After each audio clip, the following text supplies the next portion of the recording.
Well, it is an awesome evening and welcome to the Family Hour here at Church of Uganda Family TV. My beautiful name is Clare Bwenje, the world's favorite host. Well, this evening is quite special. And guess what? Today I bring you an amazing couple, the celebrities in town. I know you've heard about them today. I have Big Daddy and Big Mommy. They're here to share with us their experience in parenting, and we are discussing the highs and lows of parenting. They have been parenting for 25 years or even more. So, ladies and gentlemen, please join me. Welcome them to tell us their story of parenting. This show is in partnership with Life Ministry Uganda. You can actually check them out on the website or social media platforms. They will be glad and happy to connect with you.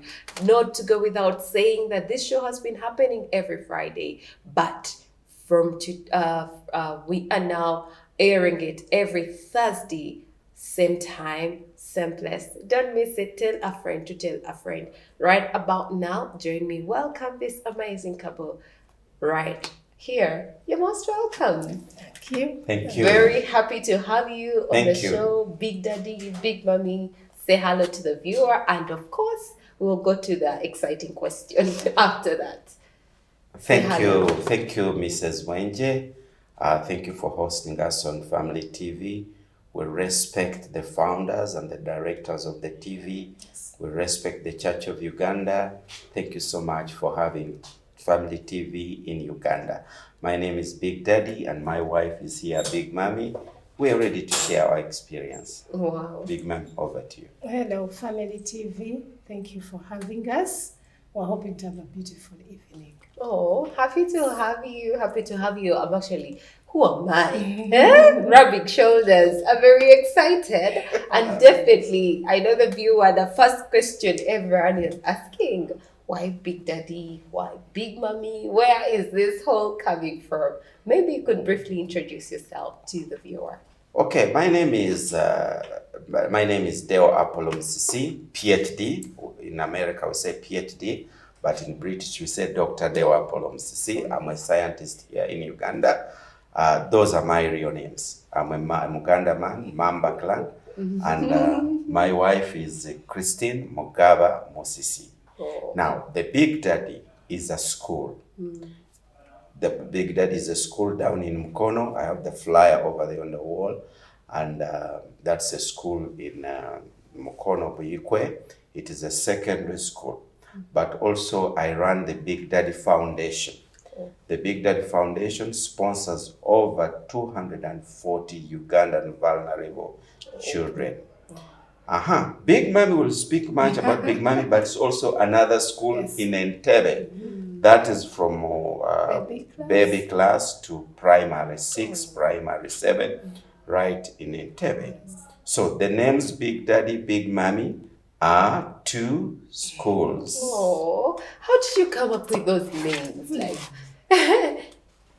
How we came up with the names? We wanted to give an illusion that there's a very big woman taking care of your children. But I am big in size, but Big Mommy is not, and I know you're already disappointed. So, yeah, Big Mommy, you can take over. It is the care. The Big Mommy, Big Daddy name is the service we give to the people of education, taking care of the vulnerable, but also the good ones. And at that point, I'd like to appreciate everyone that has entrusted us with their children and their money. We appreciate it so much. Or 2 schools. Oh. Big Daddy School in Buyikwe, Big Mommy schools in Entebbe, and there is a big God up in heaven. Oh, this is awesome. And I really, really appreciate that. And I know at home, there is Big Daddy and Big Mommy. Now that we are in parenting. Awesome. Today we are talking about the highs and lows of parenting. I know you've been parenting for some time. I've been parenting for about 3 years, 3 years, and now I'm eagerly waiting to actually learn from you. I have toddlers. I have a toddler and a baby, so I'm eagerly waiting. So please, would you share with me your experience the first time you got a baby and that journey? How was it? What were the emotions? How did you feel? Were you ready? Were you, did you know what to do, when to do it, and how to do it? Please take it up from that. Well, to start with, when it comes to parenting, it is a journey, but I was lucky to have been bigger than some of my siblings. So my parenting began way back around 15, 16. I remember buying the first toys for my siblings. And then our mother having passed on when I was around 17, there was a lot of parental duties that I had to undertake. Having been a teacher as well, I know God prepares us for the challenges we will meet. I was trained as a secondary school teacher, so that's my parenting really started early. But to come to the question you've asked sincerely, were you ready when you had the first baby? You may think you're ready, but sometimes it's not what you think. There's just so much that happens when you get your own child. But ready or not, when it happens, for me, it was instant. Everything changed the day I had a baby. And those sleepless nights, the subconscious listening, the understanding of which cry is for what. Being able to figure it out when you figured it out wrongly. It is a journey. It is a beautiful journey. Today, 20 plus years, I can ably say, what a journey. What a journey. But it is always easier if the two of you have a ground. You can't determine it before. When it shows up, you start taking up responsibilities. You'll wake up in the middle of the night. You will be in charge of the bottles. You will help me when it is. You will. I vividly remember one time when we had just first entered our first house, so our kid got pneumonia. But because I'd been very busy the whole day, I didn't even notice she coughed the whole night.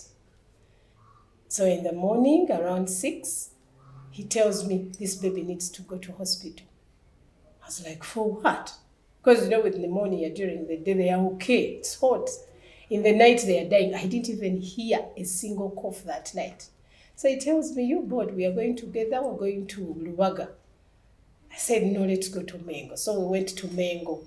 And what I'm trying to bring out here is, it is a double responsibility that both of you need to pick up and learn along the way. And every child comes with their own. I remember one of our children was so active that she could barely sleep. Barely sleep. One time we traveled from here, 3 days to the US, and she had not even napped a bit. The whole plane would sleep. I slept. But he covered me up. The whole time he also didn't sleep because someone was actively needing someone to attend to them. So I could say it's a journey that both of you are not prepared for, but you've got to be willing to take one step at a time. It makes it much easier. Yes. Wow. Thank you very much. And really, I like that. Maybe we could hear from Big Daddy, your experience as a first dad. First of all, parenting does not begin by having a baby, but those of you who have good ministries and good churches and good spiritual leaders, parenting begins at a time when you are doing premarital counseling. And as a counselor, let me take you through. First of all, when you are when you give birth, you can give birth to a boy or to a girl. Okay? Now, boy is by just architecture code. There is a place we look and we say, this is a boy. Or there is a place we look and say, this is a girl. Then, from boy, you graduate and you become a man. You are just a man by age. In Uganda, they say by the age of 18, you're a man. But that's another something, that's another point of discussion, that a boy who is 18 and a girl who is 18, they are completely different. A girl is more mature, but that's not for today. Then from man, you become a husband by marital status. Like you are married to Mr. Bwenje, so you are wife to Bwenje, and Bwenje becomes your husband. Now, when you become a husband, then you give a baby. I mean, you go somewhere, either in a bedroom or in a hotel. Then the wife comes and does a test and tells you, Munange, no, in 9 months we will be expecting something. Now, that's when parenting should begin. If you are trained, don't wait for the baby to become, because now you begin getting prepared to be a father, and if it is a lady, you begin getting prepared to be a mother. Now, at that stage, you should be able to be prepared to be a father or a mother. Now, in a Christian way, we should always allow God to be on the top, the father next, the mother next, and the children below. Now, in the Western world, they have turned it upside down. Children first, mother second, father, then God last, and that's happening. Oh, no. So, parenting should be in that order. God fathers the father. Then the father is the priest of the mother and the children. It should never be the other way around. So in all things that we are doing in parenting, we should always know that we have the chief parent, who is God the Father. Then we have the man. So if the man connects to God and a woman connects to a father who is connecting to God, the children will benefit. Exactly. Wow, that makes a lot of sense, and really, that is too much content. Wow, I really love that. Yeah, there is a father that fathers the father.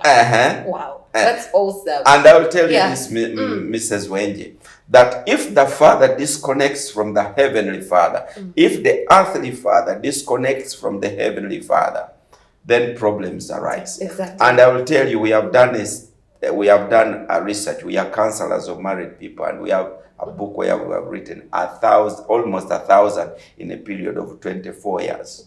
Couples which have counseled, and most of the issues are around a father who has disconnected from the divine father. We are the cause of most problems. I'll tell you. Wow. Now, I actually appreciate that, and the fact that you brought up that very important thing. The father is a priest of a home, but many other times you hear fathers saying, maybe mothers have denied them that chance to be a priest. Yes, have taken over. They're doing everything. They're the ones, my children, my this, my this. So what's your take on that? I think we just have to go back to biblical principles of parenting. You see, before Eva came and gave birth to children, already Adam was talking to God. They were already communicating. There was a fellowship between Adam and, you see, God tells Adam, go to this garden, subdue it. He was talking to the man. Remember, we are not here to teach Bible. We are here to talk about parenting. So, a father who connects to God and a mother who connects to a father who connects to God will give us good products of children. That's true. Thank God you did science. Simple methods. Simple methods. I like that. That's simple. I simple. really appreciate that. So when the children see a mother who is prayerful, they'll copy. When they see a father, more so a father who says, you people, there is no school fees. Come and we pray.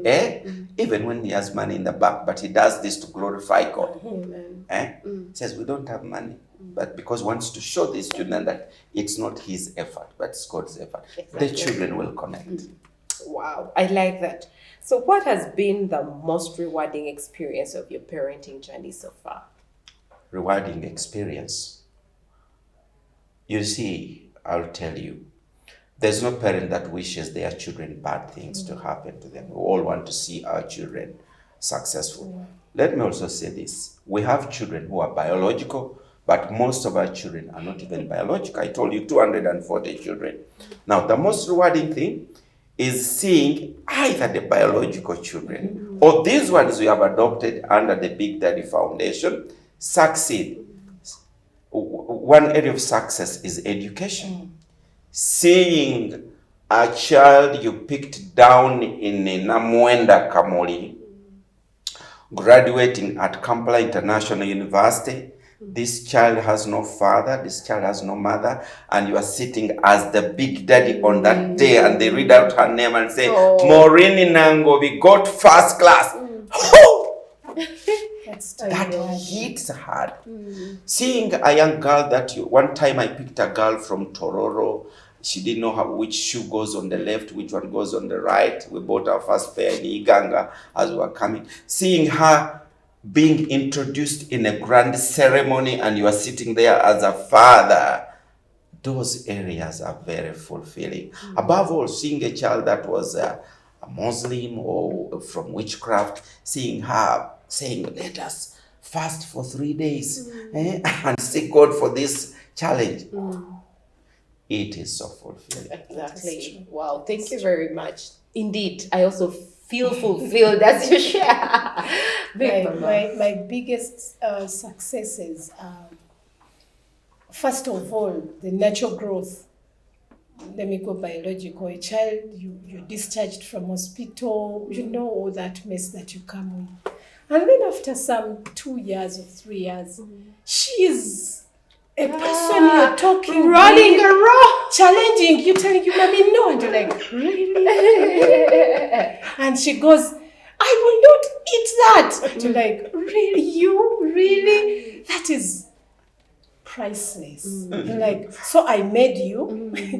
You are my, I brought you here. It is very rewarding. You walk around and say, okay, I'm finally responsible for these two, for these three. There is that fulfillment that comes with it that nothing else can occupy. Exactly. I am telling you. And then these other children that you pick up, when we pick them up, previously, the Big Dead Foundation would identify the most vulnerable, those that are at risk back home, and would take them up in our house. And I'm telling you, you've got to teach them from scratch how to eat, how to sleep, how to lay your bed, how to mop, how to peel, how to cook, how to hold your head high. That is very fulfilling. And over these years, we have had some that have really succeeded, got jobs. Some have married. Yes, some have really married. And this is someone who didn't know anything. And you're giving them a way to be married. And you're sure, you're confidently sure she's going to make a beautiful. Do you know, you're sitting there saying, okay, if there is no payment for this, I am so glad. I will not forget one that we married off like 3-4 years ago. She didn't know how to cook, no peel, no walk on high heels. And switch on lights, exactly, water. She would be scared when she pressed a button and water ran out of the wall. And now she was marrying this guy from abroad who went home and changed everything about her back home, the house, the TV, the fridge. And then you look at her walking around and you're like, wow. Okay, if it is for nothing, I'm glad this life has changed forever. I am so glad this life will never be the same. And then 3 years down the road, she's picking her other siblings, bringing them to the city, and changing an entire family. That is so priceless. God. May the Lord bless you. Amen. I'm just like, wow, may the Lord bless you. I'm so wow. Amen. And as you're speaking, I can feel like the way you're speaking it from your heart. May the Lord. Big daddy, big mama with big hearts. Thank you. Thank you. Thank you so much. And may the Lord continue to reward you because, that is what the Lord needs. That's all that we are expected to do. Amen. May the Lord bless you. Amen. Any challenges in your parenting journey? Well, I can say we would be very rich people, billionaires, but we chose to invest in youth. Challenge number one is financing. We want to see a complete Ugandan child with a good God, a good education, a good marriage, successful, and that requires money. I'll tell you, before COVID, we had 37 university-going students. None of them was biological.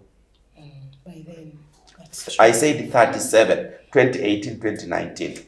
So funding this takes God. Of course, I make some money in the engineering firm. Big Mommy has a couple of businesses. But challenge number one is funding.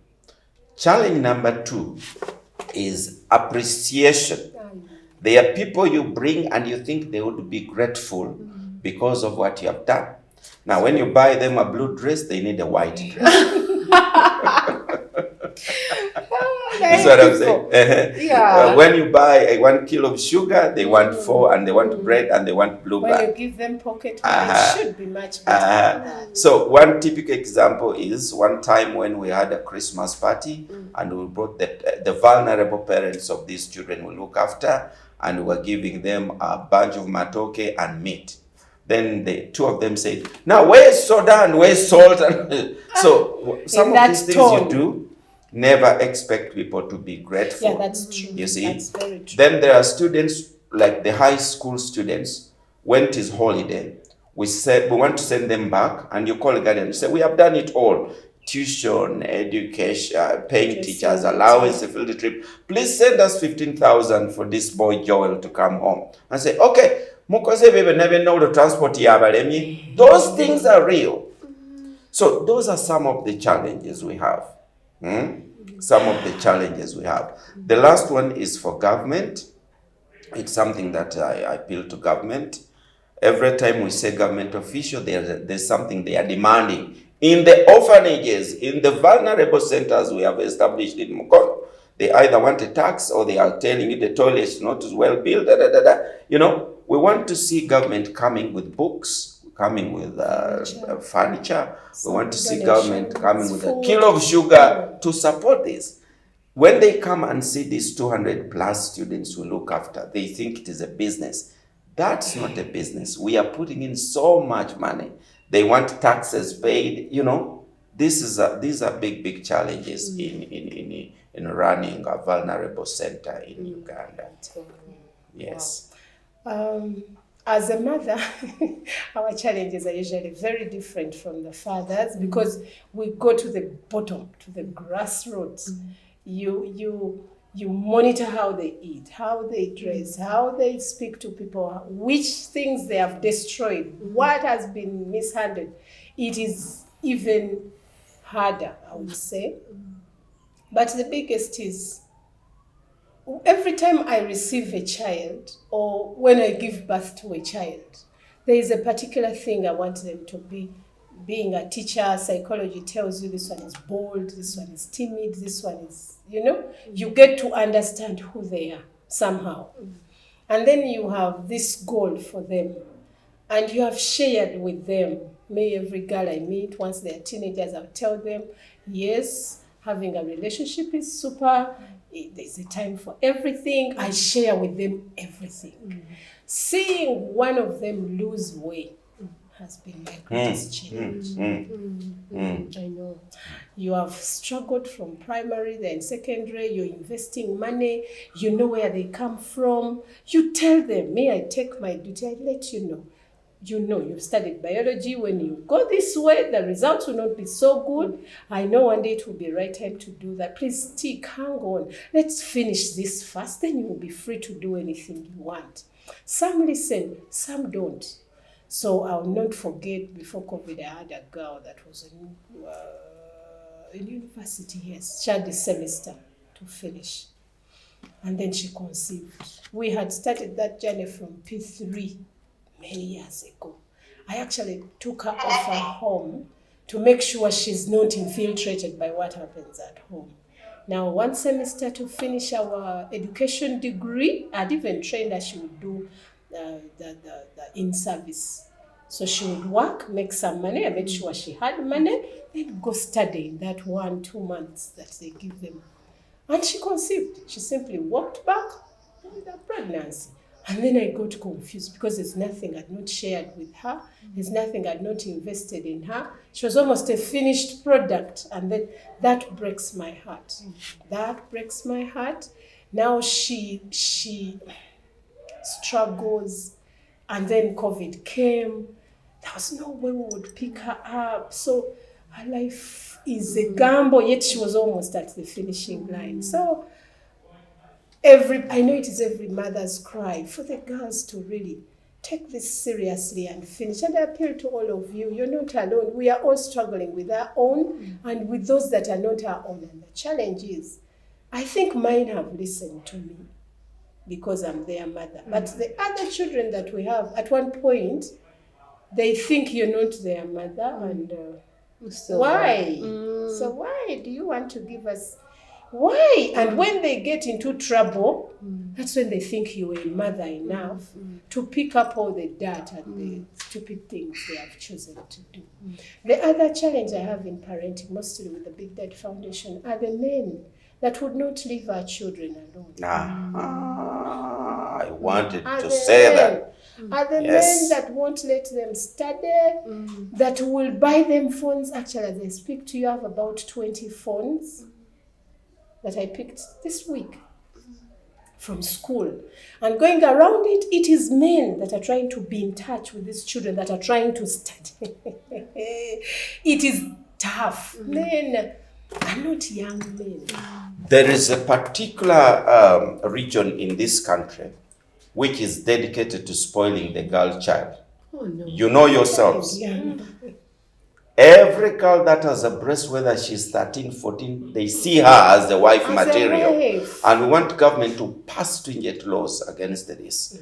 Because they take the girls away, the boys, those men take these girls away and they ruin their future. And there's no strict law to put these guys in prison. Yes. Because as you come to pick these children from classes, senior 1, senior 2, senior 3, and you vividly pursue them, you have wives at home. By the time you go around, this baby girl is going to be wife number 4. And in your head, you're like, why wouldn't you settle with number 3? That's 3 that you've already... Big challenge. Why don't you leave them to study? And once they spoil their future, they leave them right there. Let me mention one category in this show.